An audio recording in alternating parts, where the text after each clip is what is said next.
pôr para gravar, estou colocando agora. Então, teoricamente, estamos começando, tá? Mas a gente precisa de uma petição inicial bem feita para poder ter um resultado positivo dentro de um processo.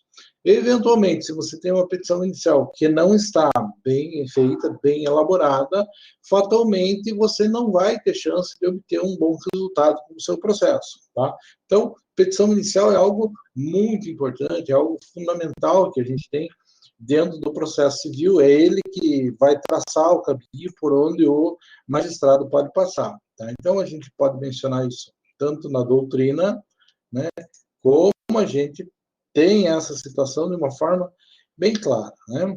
Importância, né? Muito importante, e é a petição inicial que vai trazer os dissídios, né? Os dissídios são as lides, os conflitos de interesse para dentro da Justiça do Trabalho, seja os dissídios individuais, que é aquele onde o pedreiro não gostou do cara que contratou ele, que são a maioria dos processos que a gente tem, assim como aqueles dissídios assim, de ordem um pouco maior, que são os dissídios coletivos, né, as lides coletivas, que é quando um sindicato, dentro da Justiça do Trabalho, pleiteando o reconhecimento do direito de uma categoria. Tá? Então, nós temos, assim, várias situações diferenciadas e todas elas vão para a Justiça, e na Justiça não existe mágica. Alguém tem que ir lá e tem que formular o pedido, tá? O que é diferente, pessoal? O que é diferente na Justiça do Trabalho? Que isso é um pouquinho mais simplificado do que no processo civil normal. Então, a gente segue o processo normal, pessoal, a gente segue o processo civil, mas a gente tem algumas coisas um pouco mais simplificadas dentro do processo do trabalho, né, para a gente trabalhar, tá? Então, o processo de trabalho, ele é mais simples um pouco, ele é mais informal, existem princípios como o da informalidade e da oralidade, que possibilitam, por exemplo, que o sujeito vá até o balcão da Justiça do Trabalho, relate o problema que ele está enfrentando, o funcionário lá elabore uma minuta, né, faça a reclamação, e a petição inicial seria oral, né, e reduzida a termo pelo funcionário da Justiça do Trabalho. Então, existe uma petição inicial? A petição inicial é aquilo que a pessoa foi e relatou para o funcionário da Justiça. Existe a petição? Sim. Ela se deu de uma forma oral no primeiro momento e foi reduzida a termo pelo funcionário da Justiça. Tá? Mas o artigo 840 do CLT é claro em nos permitir fazer isso, pessoal, em nos permitir fazer com que o processo na Justiça do Trabalho se inicie por meio de uma explanação oral. Eu posso mais reclamar isso oralmente, mas existe a necessidade da petição inicial, existe a necessidade do pedido. Tá? Aqui eu faço um parênteses para vocês, colocando o princípio do dispositivo, pessoal. Por meio do princípio do dispositivo, é que os limites da demanda são colocados. Ou seja, o que é o dispositivo? Tem que pensar no dispositivo, associar ele com o interruptor de uma lâmpada. Para que a lâmpada acenda, eu tenho que ir lá e acionar o dispositivo. Eu tenho que apertar o botão do interruptor para que a lâmpada acenda. Para que o processo civil funcione, se inicie, pessoal, você precisa que do dispositivo também, ele tem que ser acionado. Só que o nosso interruptor aqui no processo, ele chama-se petição inicial. Por isso, o princípio do dispositivo. A petição inicial é o dispositivo por meio do qual o processo se desencadeia. O processo se inicia por impulso da parte e ele caminha para o fim por impulso oficial, porque o juiz empurra ele para o fim. Não que o juiz vá, uma vez que você reclama, vai atrás de tudo no processo. Se você não cuidar do processo, o levar ao fim do magistrado, o impulso oficial é extinguir o seu processo o mais rápido possível. Mas não existe forma do processo começar sozinho. O processo sempre começa porque o interessado foi lá e pediu. Existe na justiça, pessoal, existe no processo, uma coisa que a gente chama de legitimidade extraordinária. Eventualmente, aquele sujeito detentor de um direito, ele não pode ir à justiça, ele não tem condições de ir à justiça e formular o pedido. Então, imagine, é uma criança, é um doente, é uma pessoa em situação de risco. Então, nessas situações, o sujeito não pode ir até a justiça por alguma limitação e reclamar o seu direito. O que a legislação fez? O legislador criou uma regra falando da legitimidade extraordinária. Então, o sujeito não pode fazer isso, mas alguém faz isso por ele. Alguém tem legitimidade para ir lá e reclamar por ele, falar em lugar dele. É o caso dos pais com uma criança que é absolutamente incapaz, é o caso do Ministério Público para definir o patrimônio público de uma coletividade de pessoas, é o caso de um sindicato para reclamar, por exemplo, o direito de uma classe de trabalhadores. Então, o que é isso, pessoal? São pessoas que têm poder de representação, são situações onde a lei atribuiu uma legitimidade extraordinária, uma legitimidade, sim, legitima aquelas pessoas a reclamarem pelos direitos de outros por alguma razão. E estes legitimados extraordinários, por sua vez, são responsáveis por fazer a petição inicial. Tá? O processo, novamente digo, não começa sozinho. Precisa de uma petição inicial. E essa petição inicial pode, eventualmente, nos casos de dificuldade, ser feito por alguém que tem uma legitimidade fora do normal, que a gente chama de extraordinária, mas ela sempre vai ter que existir. O que eu vou colocar mais? Tá? Pelo princípio do dispositivo, a petição inicial coloca os limites da demanda. Por quê? Porque eu só corro o risco de ganhar na justiça aquilo que efetivamente eu peço. Então, se eu pedir uma coisa, o juiz vai poder dizer se aquilo é de direito meu ou não. Dizer se é mais ou se é menos, mas eu tenho que pedir. Se eu não peço, eu não corro o risco de ganhar. Então, imagine aquela situação, assim, estou na Justiça do Trabalho, o juiz vai lá, eu fiz um pedido de horas extras.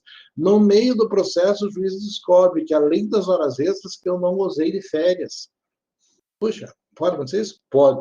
O juiz pode deferir as férias? Não, porque as férias não constam no petição inicial. Então, mesmo que o juiz tome conhecimento, se não houver pedido, o juiz não pode deferir. Então, nós dizemos que o que limita o trabalho do magistrado é o pedido, que está na petição inicial. Então, a petição inicial é a parte mais importante do processo, porque nela está o pedido. E o pedido limita a atuação, inclusive do magistrado. Então, você precisa disso para conseguir delimitar o teu processo. Inclusive, quando a gente estiver falando de sentença, vocês vão ver que a sentença tem suas nulidades classificadas de acordo com o pedido. Quando é menos, a gente diz que é infrapetita. Quando julgou diferente, a gente diz que é extra. E quando julgou a mais o que foi pedido, a gente diz que é ultrapetita. Tá? São nulidades da sentença. Então, o que limita a atuação do magistrado é a petição inicial por meio do pedido formulado nela. Tá?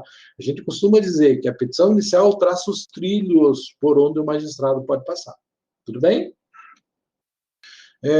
Bom, então ela limita a atuação jurisdicional e outra regra, eu não corro o risco de ganhar aquilo que não foi pedido, tá, pessoal? Então, pedir a coisa mais importante que a gente tem que fazer. Lógico, não é como ir numa loja negociar com turco, onde você fica chutando coisas que você não tem direito para tentar negociar, para tentar ganhar mais. Você tem que pedir necessariamente aquilo que você tem direito. Se você não pedir, você não ganha. Agora, se você pedir coisas que você não tem direito, você vai ter despesas, você vai ter custos, você vai ter sucumbência em função daquilo que você não provou e vai poder ser condenado, inclusive, por litigância de má-fé. Mas você tem que pedir aquilo exatamente que você acha que tem direito. Se você não pedir, o magistrado não vai poder lhe deferir isso. Tá? Professor, diga. No caso, o senhor falou sobre a questão da ultrapetita, que é quando o juiz defere além do que você pede na petição inicial, correto? Veja, isso eu falo porque a gente fala em processo civil isso. Aqui em trabalho normalmente eu não vi essa na doutrina. Mas o que diz essa classificação? Tá? Vamos colocar assim de uma forma bem simples. Ultrapetita é quando vai além. Digamos, eu pedi para consertar meu carro. Tá? Se o juiz deferir o conserto do carro, beleza. Agora, se o juiz colocar lá, ó, defira o conserto do carro e pague mais os dias que ele ficou usando Uber porque ele não pôde usar o carro, é ultra, está indo além. Tá? Isso é ultra. Daí eu tenho uma outra nulidade de sentença que eu chamo de extrapetita. O que é extrapetita? Eu pedi um negócio do carro com base numa causa de pedido, o juiz vai lá e me defere um troço totalmente diferente. Vai lá, ó, pinta o muro da casa. Então, isso é extra, porque isso está fora daquela causa de pedir, não tem relação com o pedido. Então, primeira nulidade tem a ver com a causa de pedir, mas foi além do que foi pedido. Segunda nulidade, não tem a ver com a causa de pedir, é extra, é fora. E a citra petita ou infrapetita é uma nulidade onde você pediu o conserto do carro e o juiz não apreciou inteiro. Ele falou assim, olha, dentro dessa situação, ou você pediu o conserto do carro e pediu o lucro cessante. O juiz fala que o conserto do carro não é devido e simplesmente não fala do lucro cessante. Tá? Então, esses são exemplos de nulidades, tudo bem? Normalmente a gente aborda isso quando vai falar lá da sentença, mas como está falando do pedido, e o pedido é muito importante, para demonstrar a importância dele, a gente cita essas nulidades que a sentença pode apresentar. Entendeu? Entendi. Então, beleza, ótimo, pessoal. Quando tiver qualquer coisa, me interrompam. Isso é muito mais coisa de processo civil do que de processo do trabalho, mas como a gente está dentro da mesma regra, falando da mesma coisa, tá? Então a gente precisa abordar tudo isso. Tudo bem? Vejam lá. Então, voltando a falar aqui da nossa petição inicial, vamos lá. É o ato que dá início ao processo. Beleza. Tá? Do qual o juiz não pode desbordar, ou seja, eu inicio o processo com a petição inicial e limito a atuação do juiz por conta disso. Como que chama-se isso? O princípio do dispositivo que a gente já falou. É por meio da sentença, é por meio da petição inicial que os elementos identificadores da ação são colocados. Ou seja, é uma coisa muito importante que vocês gravem, pessoal. Como que eu sei que uma ação é igual a outra? Tá? Eu tenho 3 elementos que vão identificar uma ação. Primeiro, quem são as partes? Qual foi o pedido formulado? E terceiro, a causa de pedido. Sempre que um processo repetir estas 3 coisas, um processo é igual ao outro. Tá? Então, eu tenho eu contra o João. Estou pedindo uma indenização porque ele me xingou. É um processo. Eu contra o João peço uma outra coisa porque ele me xingou também.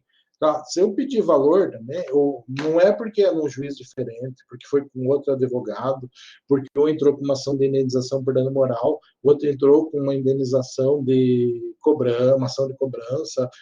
Se a causa de pedir, o que fundamenta o processo, é o mesmo fato. As partes são as mesmas. Tá? E o pedido é a mesma coisa, o processo é igual. Pode mudar várias coisas, mas o processo é igual. Agora, nessa mesma situação, eu posso pedir, por exemplo, em um processo, em uma situação, uma indenização, e pedir em outro processo um desagravo público. São coisas diferentes? São, porque o pedido é diferente, a causa do pedido é a mesma, as partes são as mesmas, mas o pedido é outro. Tá? Então, isso pode mudar. Tá? Então, eu tenho que entender, verificar esses 3 elementos para saber se é o mesmo processo ou se é outro. Tá? Exemplificando, pessoal. Eu aqui em Ponta Grossa tinha uma época que eu era referência em entrar com um mandato de segurança em concurso público. Tá? Então, muito concurso da PM, por exemplo, eu entrava com mandato de segurança. E um cara vinha aqui, foi eliminado no teste psicológico, no psicotécnico, não passei. Tá? Daí você ia lá e argumentava alguma coisa. Aquele mandato de segurança não dava certo, nem daqui a pouco se descobria uma jurisprudência, eu descobri que faltava uma assinatura, eu ia lá, a mesma parte, o mesmo processo, tá? O mesmo pedido, né? Só que com fundamento diferente. Num eu dizia que a prova não foi aplicada corretamente, no outro eu dizia que faltou assinatura de médico. O que muda? São processos diferentes? São. Estou querendo a mesma coisa? Estou, mas a causa de pedir é diferente. Um é erro na aplicação da prova, o outro é falta de assinatura de uma pessoa. São argumentos que eu não utilizei em processos diferentes, nos 2 processos. Então, eu tenho que tomar muito cuidado com relação a isso. O que identifica um processo está lá na petição inicial. Quem são as partes, o que está sendo pedido e qual é a causa do pedido. Tá? Imagine, por exemplo, né, um acidente de trânsito. Via de regra, o sujeito que causou o acidente vai se formular um pedido para o dono do carro que teve prejuízo, entra com uma ação em função do acidente pedindo o ressarcimento dos danos no veículo. Tá? Nesse mesmo caso, você pode pensar que aquele cara que deu origem ao processo, ao acidente, usa do processo para entrar com pedido contra a seguradora. Tá? E daí, nesse mesmo caso, vai entrar o pipoqueiro, que voou um parafuso do carro, acertou na cabeça dele, e ele se machucou, que vai entrar pedindo contra os dois também. Tá? Então, a mesma causa de pedir pode gerar diversos processos diferentes. Tá? E eu tenho que identificar quando que é o mesmo processo, mesma causa de pedir, mesma parte e mesmo pedido. Tá? Se desses três elementos, dois repetirem, eu tenho processos conexos. Tá? Uma reclamatória trabalhista é um exemplo perfeito disso. Tá? O sujeito trabalhou na empresa. Tá? Daí eu vou, pelo fato dele ter trabalhado na empresa, tem o sujeito e a empresa, o fato dele ter trabalhado, daí começam os pedidos. Primeiro pedido, hora extra. Segundo, diferença de salário. Terceiro, anotação em CPS. Cada um desses pedidos são diferentes. Então, poderiam ser ações diferentes? Poderiam, mas são conexos, porque dos três elementos, dois estão iguais. Mesma causa e mesmas partes. Tudo bem, pessoal? Isso vocês têm que ir acostumando, e isso é matéria que tem que ser muito bem definida lá nas aulas de processo civil. Tranquilo? Estão me acompanhando? Vamos lá. Requisitos da petição inicial, pessoal. É muito importante esse tema, então eu me dou ao luxo de falar o que tem que constar de uma petição inicial normal de processo civil e qual é a simplificação que o processo do trabalho coloca para a gente, tá? Então, primeiro, você tem requisitos intrínsecos, que é o que tem que estar escrito dentro da peça, de acordo com o Código de Processo Civil, e você tem requisitos extrínsecos ou documentos indispensáveis, que é aquilo que está no 320. Tá? Isso, regra de processo. Se aplica aqui, aplica. O processo civil se aplica ao processo do trabalho. Mas nós temos um pouquinho de regras nossa, que vai dar uma dilapidada nisso que está aqui. Mas vamos ver o que o Código de Processo menciona. Primeiro, o que tem que ter a peça? Primeira linha de toda a peça, pessoal, vai dizer assim: excelentíssimo senhor doutor juiz de direito de tal lugar. Você está fazendo o quê? Endereçando a um juízo. Tá? Você tem que colocar na sua peça sempre para quem que você está endereçando. Você tem que fazer dessa forma. Tá? Inclusive, é aí que você demonstra que você sabe todas aquelas regrinhas de competência que vocês estudam, né, em teoria geral do processo, em introdução ao processo, e uma série de coisas. Você demonstra aqui que você conhece competência. Tá? E eu vou dizer para vocês uma coisa assim, bem interessante. A questão que você coloca na tua primeira linha é onde vai o seu processo. Para o advogado, eventualmente, se ele errar a competência, o processo tinha que ser protocolado perante o juiz do trabalho, ele protocolou perante o juiz do juizado especial civil. O que acontece? O juiz do juizado especial civil olha para o processo, não é comigo, manda para a justiça do trabalho. Tem prejuízo? Tem. Perde um pouquinho de tempo, mas o processo não é extinto. Inclusive, o protocolo, mesmo perante o juiz incompetente, suspende qualquer prescrição, qualquer coisa. Então, não tem prejuízo para a parte, só um pouco de tempo que você perde. Agora, você na condição de acadêmico, de estudante de direito, se você erra e coloca o endereçamento errado, você vai perder uma pontuação na sua peça, no exame de ordem, por exemplo, vai perder 1 ponto, 2 pontos, e isso vai ser, assim, quase que um fator preponderante, um fator decisivo para fazer com que você reprove na prova. Tá? Então, é mais contundente para o estudante não saber endereçar corretamente uma peça, e para endereçar corretamente uma peça, ele tem que saber todas as regras de competência, do que para um advogado. O advogado vai perder um pouco de tempo, e daí ele vai olhar para o cliente dele e dizer assim: puxa vida, aquele juiz é enrolado, por isso que demorou. Tá? Então, infelizmente, é assim que funciona. Mas, primeira coisa que tem que ter em toda a petição inicial, endereçamento, o juízo ao qual dirigido. Se você pegar uma petição, você vai ver que a primeira linha dela diz: excelentíssimo senhor doutor juiz de direito de tal lugar. Ok? Segunda coisa, qualificação. Lógico, você tem que colocar quem é o seu cliente, colocar o nome dele, estado civil, se ele é casado ou não, profissão, CPF, o CNPJ, se for o caso, é uma regra que você tem que colocar. Você tem que colocar o e-mail, domicílio, tá? Domicílio e residência, um ele tem ânimo definitivo, o outro onde ele está apenas momentaneamente, né? Então você tem que qualificar de uma forma bem clara, autor e réu. Por que eu coloco a qualificação, pessoal? Para saber que o João da Silva, que está sendo acionado por meio do processo, é o que mora na casa da esquina e não na casa do meio da quadra. Tá? Porque existem muitos homônimos, em muitas situações, existem possibilidades de se confundir pessoas. E por conta disso, você tem que tomar cuidado com isso, e a forma de fazer isso é qualificando corretamente. Todo processo também, pessoal, toda petição inicial tem que colocar o quê? Causa de pedir, tá?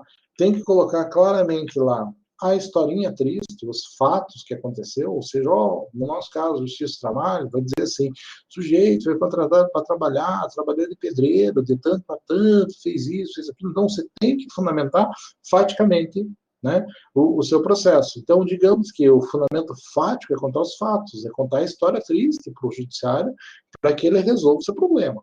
Tá? Então, tem que fazer isso. E a fundamentação jurídica não precisa ser tão contundente, você tem que demonstrar, com base na lei tal, com base naquilo, com base no que está... Então, você tem que pedir. Então, alguns processos têm muito mais fundamentação fática do que fundamentação jurídica. Por quê? Porque a fundamentação jurídica é desnecessária, porque muitas vezes o direito a ser aplicável é consenso, é pacífico, é tranquilo, né? Então, pensem lá, por exemplo, uma ação de alimentos. Precisa o sujeito ficar preocupado em justificar que ele tem que formular um pedido de alimentos e explicar o porquê e tal. Não precisa, pessoal. É pacífico. Todo mundo sabe que a obrigação de pagar alimentos existe, né? Então, ninguém vai discordar com relação a isso.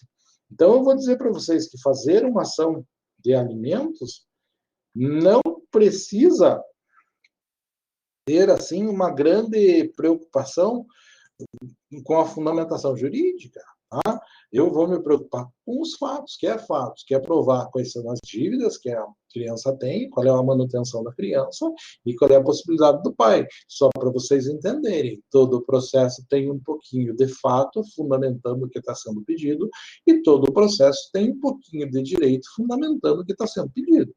Tá?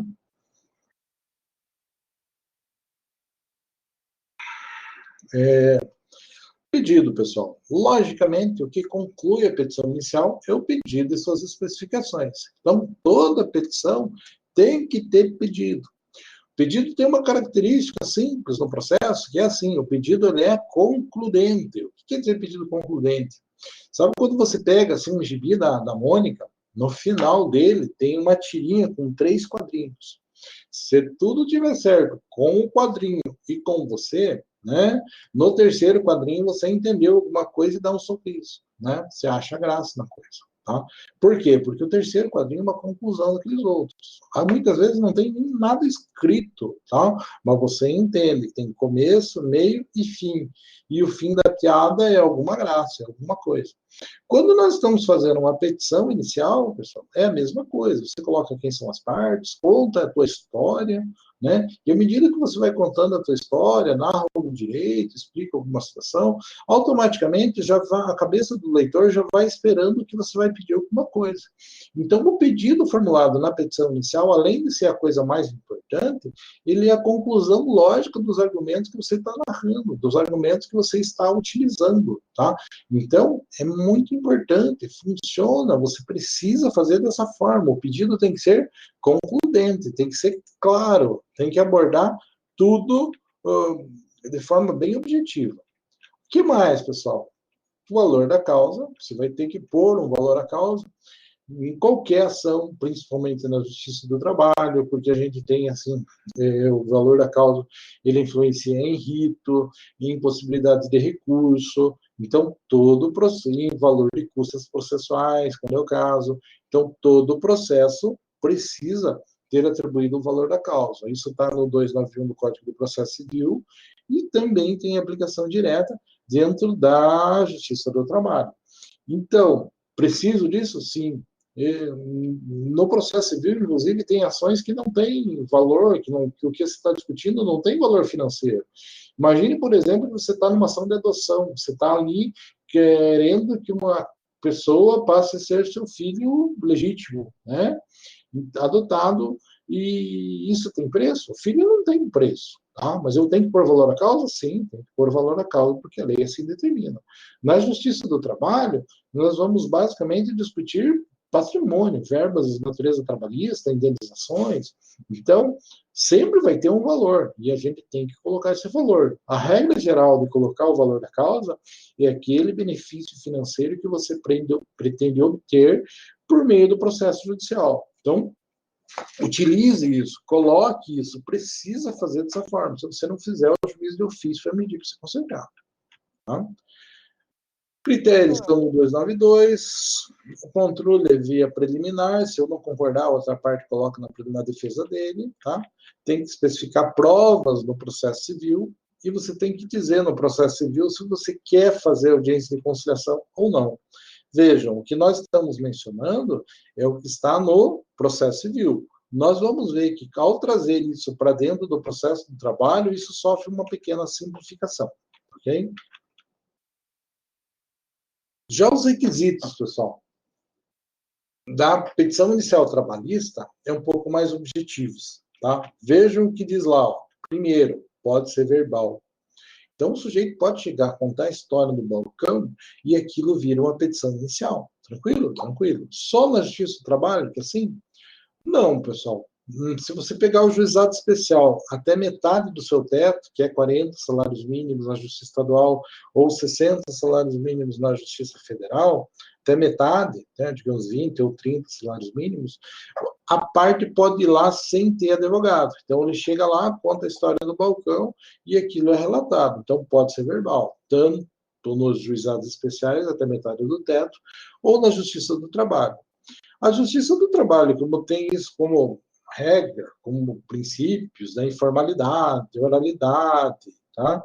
Então, na verdade real, então, pode ser verbal, pode ser contrato. Lógico, pessoal, sempre que o sujeito vem desacompanhado do advogado, ele não tem o conhecimento técnico, ele não sabe exatamente aonde que aquele processo pode chegar. Por conta disso, tá? Sempre ele vai ser prejudicado. Cabe, inclusive, ao magistrado, a hora que chega uma parte acompanhada do advogado e a outra não, olhar, dar a oportunidade para aquela parte que está desacompanhada do advogado de que ela compareça em uma outra oportunidade acompanhado de um advogado. Em muitos casos, nomear um advogado dativo, tá? Para quê? Para que ele não fique desamparado, né? O processo, ele é muito técnico, né? E a parte, o leigo, não entende muita coisa que acontece, não entende muitos termos, ele não sabe necessariamente o que ele tem que provar para ele ganhar, para ele ter direito ou não, ele não sabe o que é relevante ou não, né? Então, nós aprendemos isso com o tempo, para o operador do direito, aquilo acaba se tornando lógico, mas depois, quando você começa a advogar, você percebe que para as pessoas isso não é lógico. Então, é muito difícil, é muito disparelho, é muito desnivelado você ter uma parte acompanhada do advogado e outra não. Por este motivo, o ideal é que todo mundo utilize o advogado. E se você tiver um processo onde uma parte tem advogado e a outra não, você deve dar a oportunidade daquela que não tem, ser acompanhado por um, remarcar audiência, nomear alguém, ou pelo menos fazer o esclarecimento com relação a isso. Mas a parte pode escolher, não, eu não quero fazer sozinho? Pode escolher, e o processo vai seguir da mesma forma, tá? Só que tem que ser dada a oportunidade a ele. Feito toda essa observação e mencionado que a petição inicial da Justiça do Trabalho pode ser feita até sem advogado, a gente vai ver que ela sofre algumas simplificações. Exemplo de simplificação, pessoal, vou mencionar, por exemplo, no juizado especial também acontece isso. Se vocês pegarem o juizado especial de Curitiba, pessoal, onde o sujeito pode ir lá também, até 40 salários mínimos, e reclamar sem a presença do advogado, os caras criaram um negócio que eu não sei se é fantástico ou se é horrível, né? Eles criaram um formulário, onde o sujeito pega o formulário, escreve o nome dele, escreve o nome da outra parte, daí tem uma listinha, assim, com fundamentos jurídicos, né? É dano moral, dano material, não sei o quê. Então, tem lá 10 oportunidades, o cara dá o fundamento jurídico por meio de um X, e tem um parágrafo quando ele conta o que aconteceu, e no final ele pede o valor de quanto. Então, no Juizado Especial do Curitiba, existe um formulário no papel de uma folha que é entregue assim para o povão diabólico, tá? Para ele reclamar daquele jeito, naquele processo, e aquilo ali é um resumo que, teoricamente, é uma reclamação feita oral que vai para dentro do processo. Tá? Então, é estranho, é muito estranho, mas é a aplicação da justiça atendendo grandes populações, grandes pessoas, tá? Muitas pessoas. Mas, voltando aqui para o processo do trabalho, o que tem que ter, pessoal, na nossa petição? De tudo aquilo que a gente falou, primeiro, designação da autoridade judiciária. Então, tem que endereçar o juízo? Tem. Então, a primeira linha que eu falei para vocês, que é mostrar que você sabe a competência, tem que ter lá e tem que ter aqui também. Tá? Segundo, qualificar as partes. Obviamente, né? Eu tenho que deixar bem claro quem está reclamando e quem está sendo reclamado, tanto no processo civil quanto no processo de trabalho. Segundo, breve exposição dos fatos. Então, contar a historinha triste. O que é isso? Causa de pedir fática. Conte ela. Explique o que aconteceu. Tá? O que mais, pessoal? Pedido. Tem que pedir. O que você quer? Com base nessa história que você falou aí, você tem que mostrar o pedido. Veja, aqui na Justiça do Trabalho não está colocado causa de pedir jurídica.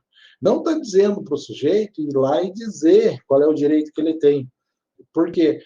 Porque como pode ser verbal, pode ser uma pessoa comum que não tem conhecimento jurídico, para ele seria muito difícil fazer essa explanação, fazer essa explicação. Por conta disso, não é exigido fundamentação jurídica. Nem no processo civil precisa, pessoal. Mas, se você é advogado, se você vai fazer o pedido bem feito, você não vai dizer qual é o direito que você tem? E se tiver uma dúvida? E será que o juiz sabe mesmo? E vamos pensar que a Justiça do Trabalho, às vezes, tem alguns direitos que não são tão simples. Imagine que você está defendendo uma categoria diferenciada e que o direito que você está reclamando está lá escrito na Convenção Coletiva da categoria. Imagine que você está defendendo um cara que é operador de carga no porto. Né? Direito extremamente específico do sindicato dele. Será que o juiz sabe muito bem isso? Então, por mais que você não precise, e a lei não exige, porque ela dá a possibilidade que a pessoa faça isso sozinha, então ela subentende que o julgador sabe, mas se você for operador de direito, se você for advogado, jamais vai fazer uma petição sem dizer onde que está o direito que você está reclamando, tá? Você não vai correr o risco de ter o seu pedido não aceito, porque o juiz não entendeu qual é o direito que você quer. Tudo bem? Mas aí é mais uma questão de experiência de como trabalhar do que o direito propriamente dito. Né? O direito e a ciência do dever ser, deveria ser assim. Nós não podemos contar com isso sempre. Tá? Obviamente que tem que datar, tem que assinar, né? Se for advogado, vai ser o advogado, que vai juntar a procuração. Se for a parte vai ter que assinar, demonstrando que ela tem conhecimento, que ela tem concordância com aquilo. Tá? Então, isso é uma coisa tranquila, tem que ser feito isso. Tá? O que mais? Essas são as coisas, vejam aqui, voltando. Isso é o que está no artigo da CLT, 810, se não me engano, da CLT, bem claramente. Mais à frente, eu coloco o artigo para que a gente leia junto e veja que realmente é esta situação de uma forma bastante objetiva. No entanto, se você trabalhar com base naquilo que o Código de Processo Civil pega, ele abrange tudo isso aqui, ele possibilita fazer uma petição muito mais fundamentada, mais compreensível. Tá? Dados do advogado. Vejam, se você vai sem advogado, beleza. Mas se você vai com advogado, você tem que seguir o que está previsto no artigo 77, né? Está bem claro lá. As partes dos procuradores, né, tem que colocar no primeiro momento que vier falar no processo qual é o seu endereço, onde que pode ser intimado, tal. Então, se você tem advogado, você tem que colocar não só o teu endereço para você ser intimado, mas tem que colocar o endereço do advogado também. Tá? Então, se não constar isso, a justiça não vai ir atrás de uma pessoa num endereço que ela não existe. Tá? Se é a obrigação da parte manter o endereço dela e manter o endereço do advogado, se isso não constar do processo, a justiça não vai atrás de você para te intimar. Ela vai colocar uma publicação, vai dizer que aquilo aconteceu e que você não cumpriu o ônus do artigo 77 do Código de Processo Civil. Tá? Então, tem que ter isso? Tem que ter isso. Aonde que estão certinho isso na CLT, pessoal? Artigo 840, ele vai mencionar exatamente quais são os requisitos da petição inicial. Então, A reclamação poderá ser escrita ou verbal, daí sendo escrita, tá? Daí todos os detalhes, como é que ela vai ser, tudo certinho, tal. O que vai ter que pôr, que é aquilo que a gente falou. Nós mencionamos um resumo do que está aqui. Daí, sendo verbal, será reduzido a termo, em 2 vias, datadas, tal. Da mesma forma, tentando sempre que possível preencher todos os requisitos do artigo, do parágrafo 1º do 840. Tá? Assim que a lei discrimina, tá? De uma forma bastante objetiva, né? Para não ser muito contundente com o direito que a gente imagina que é de uma classe mais baixa, de um pessoal um pouco mais simples, que é a grande maioria das reclamatórias trabalhistas.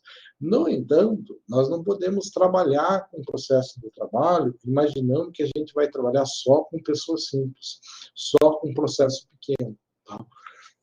Eu já tive a oportunidade de, não processos meus, já tive processos grandes, já fiz acordos grandes, mas eu já teve uma época que eu acompanhava por conta de uma sustentação oral no Tribunal da Nona Região, aqui em Curitiba, que eu acompanhei durante mais ou menos 2 meses as sessões de julgamento de uma turma. Então, eu ia toda, se não me engano, era quarta-feira, para ver a sessão de julgamento, para ver se o meu processo voltava. Então, naquela oportunidade, eu vi vários julgamentos. Eu vi julgamento, por exemplo, de processo que envolvia funcionário do Porto, que era milionário. Tá? Eu vi julgamento de uma ação trabalhista que envolvia o São Paulo e o Atlético, né, times de futebol, com um jogador que tinha ido para a Rússia, se não me engano, que era milionário as discussões. Então, a gente imagina que vai trabalhar só coisa pequena? Não. O direito é formado com base na informalidade, na simplicidade, na oralidade, tá? Mas, tratando de relação de trabalho, pessoal, existem inúmeros processos e esses processos, eventualmente, atingem valores consideráveis, somas de valor bastante alto, tá? O que mais, pessoal? Documentos. 320 diz que eu tenho que juntar com o meu processo, com a minha petição inicial, 320 no Código de Processo Civil, documentos indispensáveis à propositura da ação. Então, dependendo do processo que eu for entrar, alguns documentos são indispensáveis. Quando a gente fala do processo civil, é fácil de exemplificar. Por exemplo, vou fazer um divórcio. Tem como fazer divórcio sem juntar certidão de casamento? Não tem. Então, eu preciso disso. Estou reclamando, estou numa reclamatória trabalhista, estou dizendo que eu fui contratado por uma empresa com registro CTPS, obviamente que eu tenho que juntar a cópia da CTPS, não é oralmente que eu vou falar isso. Então, e assim por diante. Então, existe uma série de documentos que são indispensáveis a sua juntada ao processo, e essa juntada deve ser feita com base na inicial. Posso juntar depois? Pessoal, pode, tá? Tanto colocando o 435 do Código de Processo Civil, diz que os documentos indispensáveis, com base no 320, acompanham a petição inicial. Os demais podem ser juntados a qualquer momento no processo, quando for necessário. Mas qual é o problema disso, pessoal? Tá? É que quando eu coloco os documentos depois do processo, eu tenho que respeitar uma regrinha do contraditório. Tá? Então, se eu não junto no inicial, junto depois, o juiz vai ter que dar uma olhada nisso, e para ele se manifestar sobre isso, ele vai ter que pedir a manifestação da outra parte, e isso vai enrolar. No processo do trabalho, isso não é previsto, você não tem isso regularmente, tá? Então, isso não acontece porque o processo é extremamente rápido. Então, vai juntar documento relacionado ao pedido, você junta com a petição inicial. Ah, não tem, vou juntar depois. Gente, não tem tempo na Justiça do Trabalho para fazer isso. Você tem uma audiência de conciliação, que, via de regra, deveria ser una. Se ela não for una, tem a conciliação, tem a audiência de instrução e julgamento, e o juiz já deveria dar sentença nessa situação. Então, você não tem nem tempo para juntar pedido após a petição inicial. Pode, mas tem que ver se vai dar tempo de fazer isso. E segundo, se fizer, vai ser aberto vistas à parte contrária, e isso vai enrolar o processo, vai demorar por conta dos princípios do contraditório e da ampla defesa. Tudo bem? Estão me ouvindo, pessoal? Estão me acompanhando? Sim.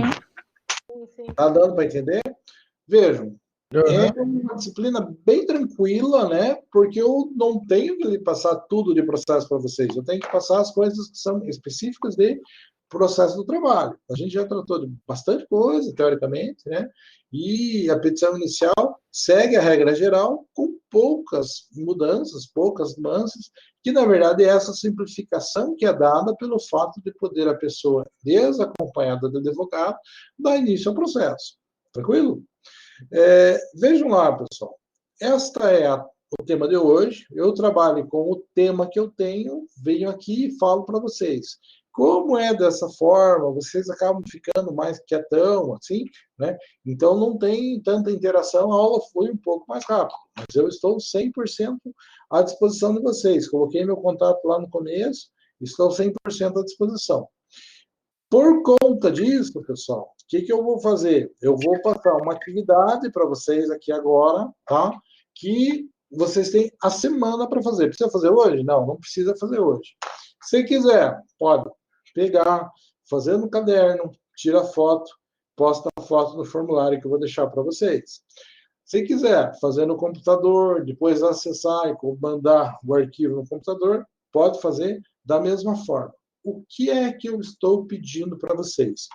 Eu peguei um exame de ordem, no qual era pedido que fosse feito uma petição inicial de uma reclamatória trabalhista, como prova, tá? Peguei este problema, coloquei num formulário e estou passando para vocês. Então, vocês acessam o formulário lá, vocês vão ver a questão exatamente, daí não precisa fazer agora, tá? Estudem, preparem, peguem o meu contato, pessoal, conversa, pode me mandar mensagem, manda no WhatsApp, troca ideia, o que eu quero fazer, o que não, como é que vai fazer esse problema. E tem até a semana que vem. Nós temos aula na quinta-feira, então vocês têm até a quarta-feira, meia-noite, para postar para mim esta atividade, para me entregar essa peça. Na prática, vai um pouco mais além, né, pessoal? Porque nós temos aula nas quintas-feiras, e na semana que vem seria não. É a Páscoa e não tem aula programada no nosso calendário. Por conta disso, eu acredito que nós não temos aula semana que vem, nós temos aula só na outra. Pelo calendário da instituição, na outra semana seria a prova. Não sei como vai ser exatamente, o que vai ser feito com relação a isso, mas nós vamos nos encontrar desta forma ou de outra na outra semana. Tranquilo, pessoal? Conversem comigo agora. Tudo bem com relação a essa atividade, com relação à aula, dúvidas? O que eu posso fazer para ajudar vocês? Boa aula, professor. Gostei da aula. Criativo.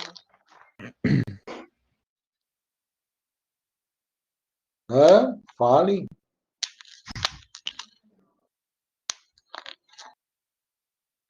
Boa aula. Bem boa.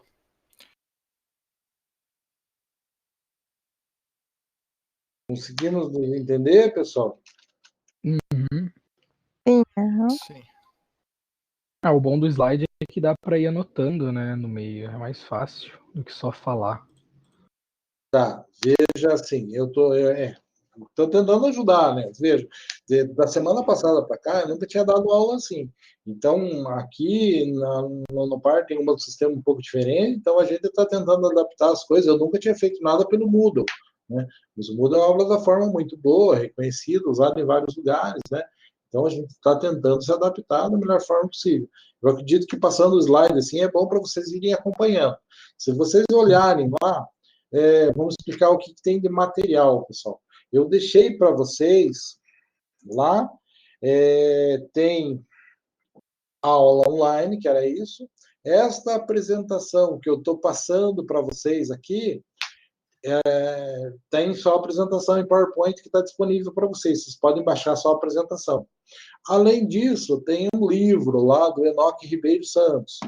Pessoal, por que eu coloco o livro? Tá? Foi colocado na aula passada 2 livros, que é esse do Enoque e um outro livro didático que é usado pela Estácio. A Estácio é uma faculdade grande, né?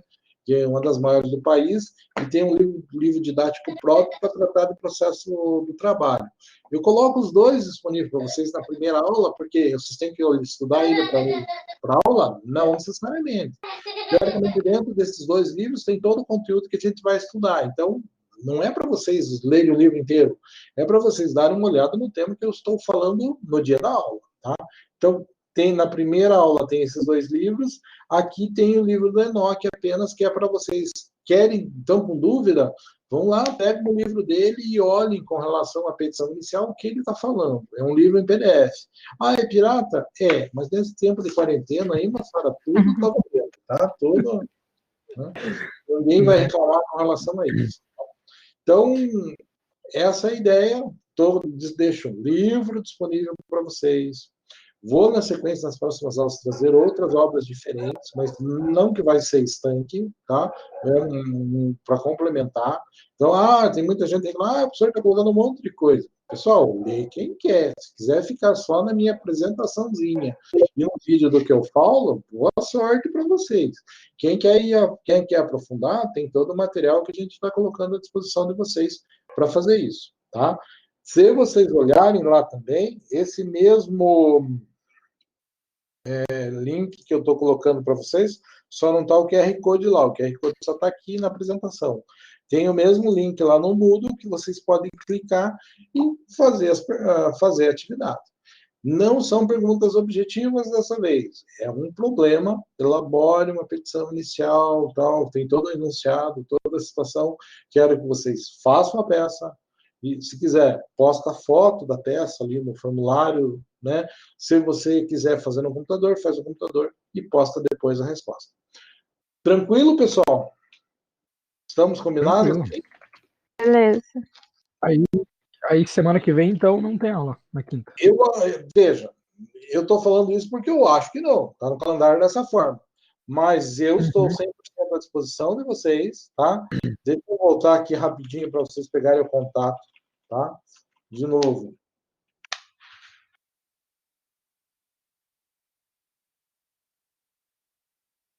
Um pouquinho.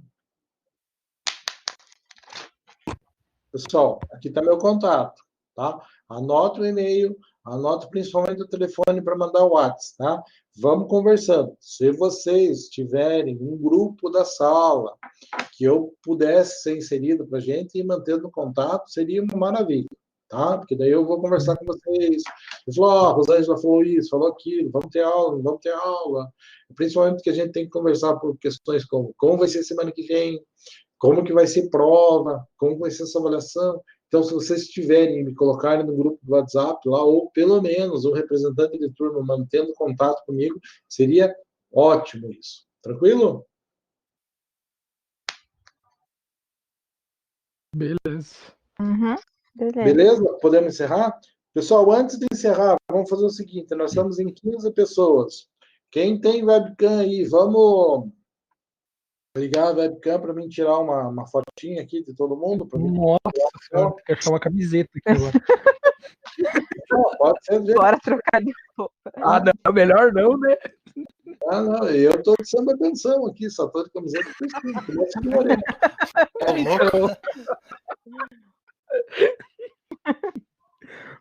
Nossa senhora, deixa eu achar Peraí, o aplicativo aqui agora. Deixa eu baixar o aplicativo. Deixa eu achar minha camisa aqui também.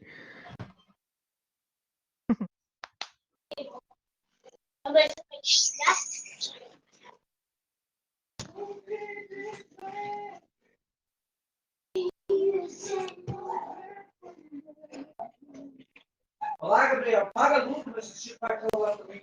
Mas alguém não fala, vamos lá.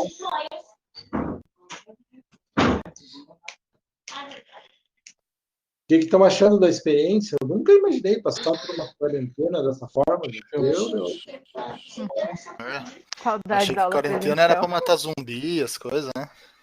Exatamente. Eu gostei de assistir aqueles filmes tipo Walking Dead, assim, sabe? Exatamente, achei que eu ia saquear a Tipo, delegacia. Resident Evil, assim, sabe? Isso. As pessoas acham que é loucura, mas eu nunca imaginei passar por um troço desse, né? Né? Passar a Toque quarentena de recolher, provocação. mas... dando aula. É Passaram verdade. a quarentena. Tem toque de recolher agora na cidade. Nossa. Até das 10, se eu não me engano, até não sei que hora. Das Tem 10 às aí, 5 da manhã. aqui o povo não Tem. dá muita bola. O que mais tem é velho andando na Das 10 rua. às 5 da manhã. Não, não dá pra Verdade. andar. Parece que bateu a abstinência da Caixa Econômica e da lotérica nos velhos. não, A gente toma cuidado, mas os velhos não. Não adianta nada. Os busão cheios de velho. Não dá nem pra entrar. Tá explodindo de idoso nos busão. mas fazer o quê, Nossa né? senhora, que demora pra conectar a câmera. Vai, gordo, só falta você. Ó, eu vou Tá, dizer eu para tô vocês, o que eu estou me conectado. ferrando para aprender a usar esses troços, já estou craque, tá?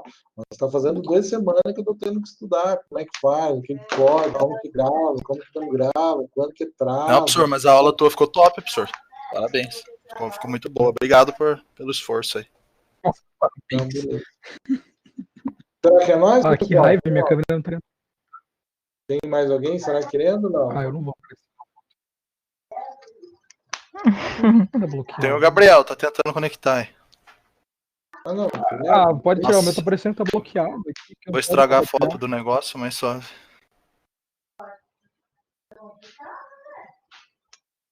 Estranho. Ah, não tá querendo conectar, disse que tá bloqueado o compartilhamento.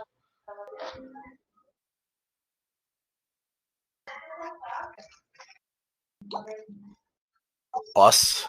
Parece que Será, a aula EAD. Nicolas, fazer pose? Parece que a aula EAD cansa mais do que presencial, né? Sei lá. Acho que Cara, é porque- eu achei assim, nossa, vou dar aula em casa, vai ser uma tranquilidade. Veja, no 20 para 10 eu tô aqui ainda e vai um tempo ainda para terminar tudo. Nossa. Ah, é que Então- acho que porque a casa da gente é mais confortável, daí a gente fica com aquele Tem que sono, né? terminar. Aquela vontade de dormir. Não foi tanto, né? Mas na aula com o outro pessoal ali, a aula que foi antes, né? Tava eu baixinho gritando ali do lado. Imagina o que o povo fica pensando. Né? Vou fazer o quê, né? Não posso matar o piá, né? Maravilha. Bom, pessoal, eu acho que é isso, tá? Quem estava por aí, foi um prazer, uma experiência muito boa. Contem comigo, principalmente guardem o meu contato, pessoal. A gente vai ter que conversar. Eu não sei como é que vai ser essa prova. Com certeza não vai dar tempo da gente voltar a ter aula normal antes desse negócio acabar, né, pessoal? Então, vamos ver como é que a coisa vai acontecer, como é que vai fluir isso. Então, a gente tem que manter contato de alguma forma. Eu vou pôr alguma coisa aqui no Moodle, tá? Mas não vou marcar essa reunião para quinta-feira santa, digamos assim, se é que isso existe, tá? Então, vamos esperar para ver como é que a coisa vai fluir e me ponha num grupo, mantenha contato comigo lá para a gente ir conversando. Tranquilo, pessoal?